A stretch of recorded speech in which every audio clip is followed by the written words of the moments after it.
Even the imperfect in our world has a role to play in the interdependent web of existence of which we are a part.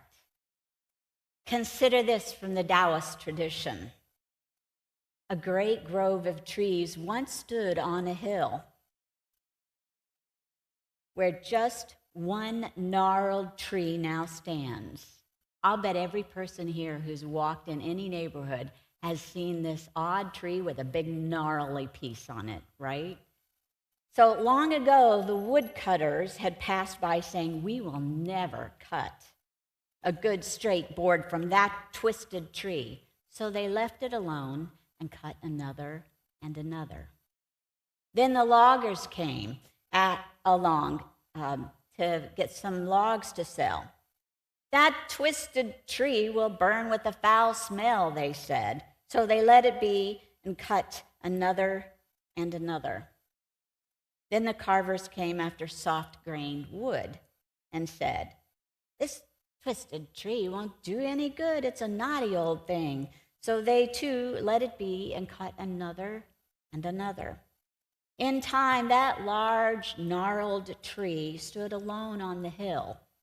Now, during the day, the children come and play in its shade. In the evening, the old men gather about its huge trunk. They sigh and talk about their lives. "What good is it to be useless?" one elderly man said. Another pointed up and replied, "Just look above your head. An entire grove of trees once stood on this hill. Now only one crooked tree still stands, thick with greenery. Had this useless old tree been useful, my friend, it would not have grown ancient with fine spreading limbs." I love how this story points out that even aspects of nature that are perceived as absent of having worth is valuable. In this case, that gnarled tree that lasted through the years now provides shade for the elders and a place for youngsters to play. So this morning, I hope to do two things. I want to highlight Earth Day, which is Wednesday this week. And I want to highlight the treasure that exists within these 5 acres on UUC grounds. The food forest and the gardens, both areas are beloved by some and bemoaned by a few others as, "It's less than organized, it's not organized." Or, "Well, it's not quite picture perfect. Things aren't in rows and it's a little messy over there because that's where they throw the extra limbs from the trees." But because we Unitarian Universalists value our connection to the interdependent web of life that is the earth, the creatures, the plants, and nature herself, it is good to pause often to remember what it means to extend great care to the environment, especially locally. Concern for the earth and her people, this is a faith calling, especially for us, to both notice and to give back when possible. This should be our prayer, our action, our profession of faith. These grounds that host 2 water runoff areas, gardens, a food forest, a compost station,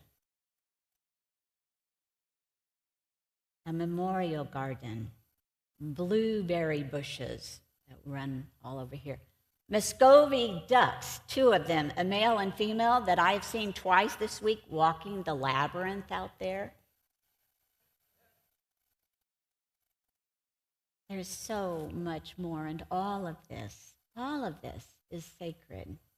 In Sacred Depths of Nature, Ursula Goodenough wrote, "And so I profess my faith. For me, the existence of all this complexity and awareness and intent and beauty and my ability to apprehend it serves as the ultimate meaning and the ultimate value. The continuation of life reaches around, grabs its own tail, and forms a sacred circle that requires no further justification. No creator, no subordinate meaning, or meaning no purpose other than that the continuation continue until the sun collapses or the final meteor collides. I confess, she said, a credo of continuation. And so, in so doing, I confess as well a credo of human continuation. She wrote, we may be the only questioners in the universe, the only ones who have come to understand the astonishing dynamics of cosmic evolution.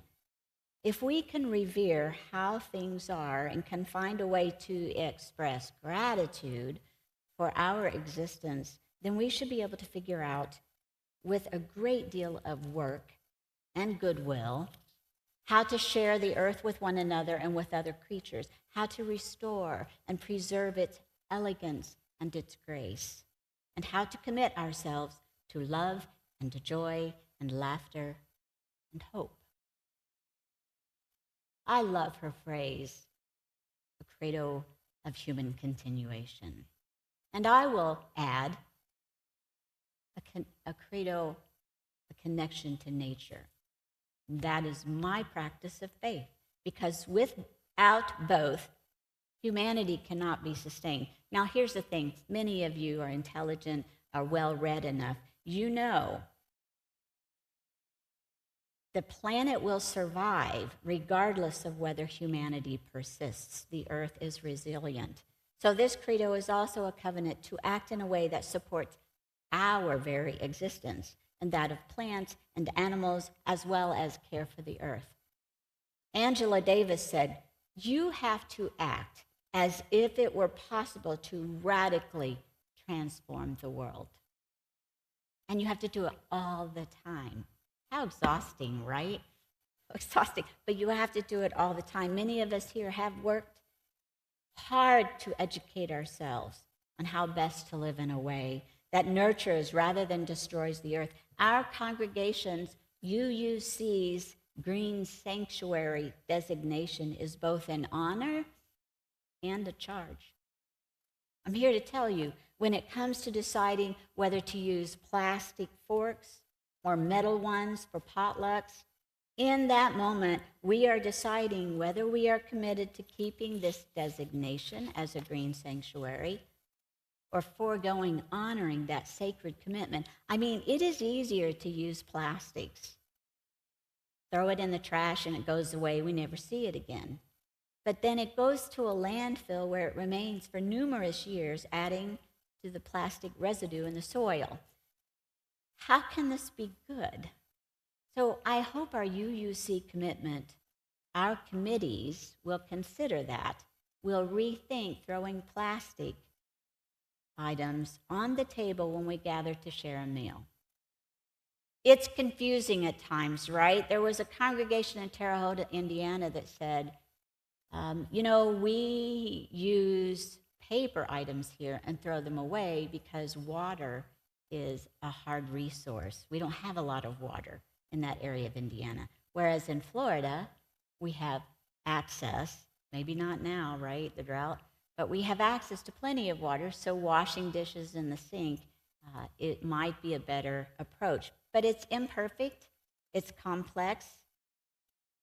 Even the late Unitarian Universalist Pete Seeger said, if it can't be reduced, reused, repaired, rebuilt, refurbished, refinished, resold, recycled, or composted, then it should be restricted, redesigned, or removed from production.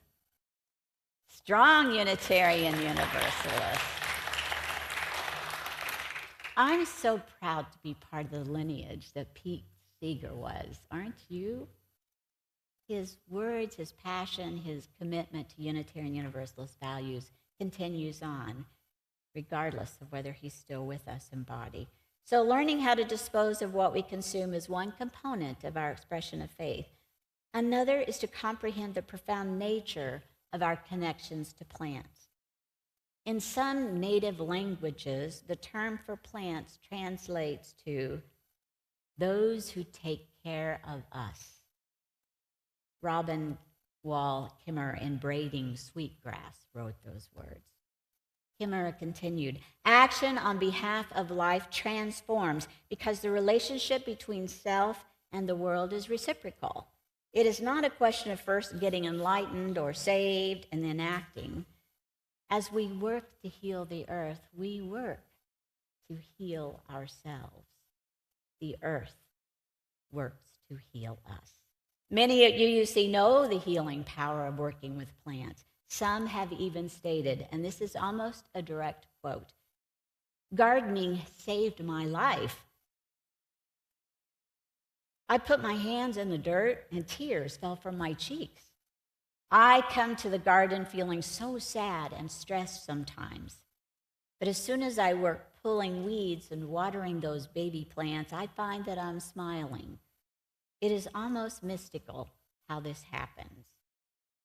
The land knows you even when you are lost, said Robin Kimmerer. So I'll pause here and say, for those of us who maybe only have a balcony or a little patio or a window, I tried growing microgreens this week. Earth Day is coming up on Wednesday, and I thought, wouldn't it be great to, I'm failing miserably. So I'm just letting you know that even when you go, this is supposed to help me. I'm putting it in the soil, and I come back 3 days, and I'm like, where are you? Get up, get up. So listen up. If you wish to know more about the land upon which this congregation resides, this place that is and has been a spiritual home to so many now and in the past, this location of safety and sanctuary for all who are lost, all who wish to linger in beauty for a little while longer. This coming Wednesday, for 2 hours, only 2 hours, friends, members, and neighbors in this community are invited to come between 5 p.m. and 7 p.m. to participate in UUC's joyful celebration of Earth Day. We're not doing it on the weekend before. We know there would be too many activities to compete, and we're not doing it the week after. Same here. Many other organizations with much bigger resources are doing things, so we wanted to do for 2 hours on Wednesday night, beginning at 4:45 until 5:30. Ladies of UUC will be playing. Nikki, are you in the room? Thank you, ladies of UUC, for agreeing to be with us to start, have a musical way of launching our gathering. From 5:30 to 5:45, Barbara Scheimer is taking people on a walk in beauty meditation stroll. Where are you, Barbara? Are you with us this morning? Maybe not. So I'll give a little plug out there for our resident yogi, Barbara Scheimer. From 6 o'clock until 7, Chris Mueller will provide walking tours around this area, and she's going to discuss the importance of native plants. People may choose to ride a golf cart. There will be a golf cart right up here, so you can get on a golf cart, and they'll take you out. Amal Jennings will drive you out to the food forest, take you around the food forest so you can see some of the banana trees that are out there.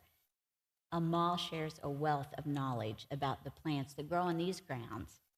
At 6:55, we will announce winners of raffle items. You must be present to win. Consider providing donations of any size to participate in the raffle. We don't care if you have 5 cents, $5.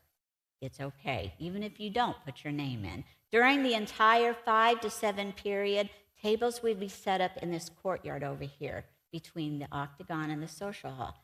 Linda Stoller and Ann Burnham will be hosting a table making plastic bracelets from plastic bags. Where are you, Linda and Ann? Are you in the house? There's Ann. Thank you for doing that. And they're going to talk about plastics. If you have questions about, is this plastic bag recyclable, etc., they will help you. And Ann's been working hard preparing the plastic bags for bracelets. Teas and tasting samples will be located at the raffle table where Doug Norcross, I think I saw you, will be at that table, and Kathy Cron will sit. So you get to taste some of the items that come from the garden. Gardening advice, raised beds, advice about raised beds and irrigation. will be provided by David Thornton.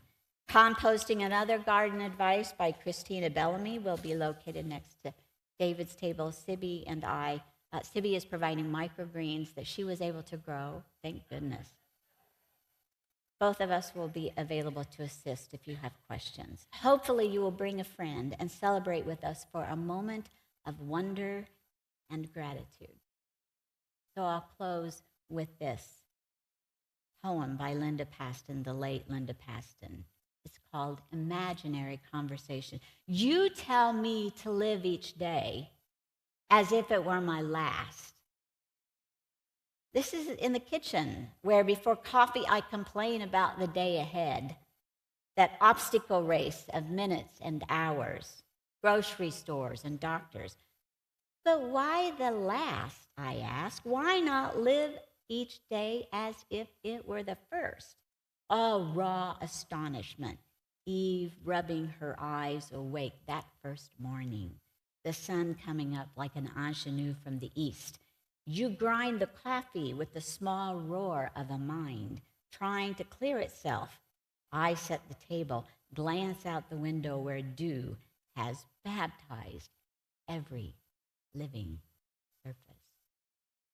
May it be so. Thank you.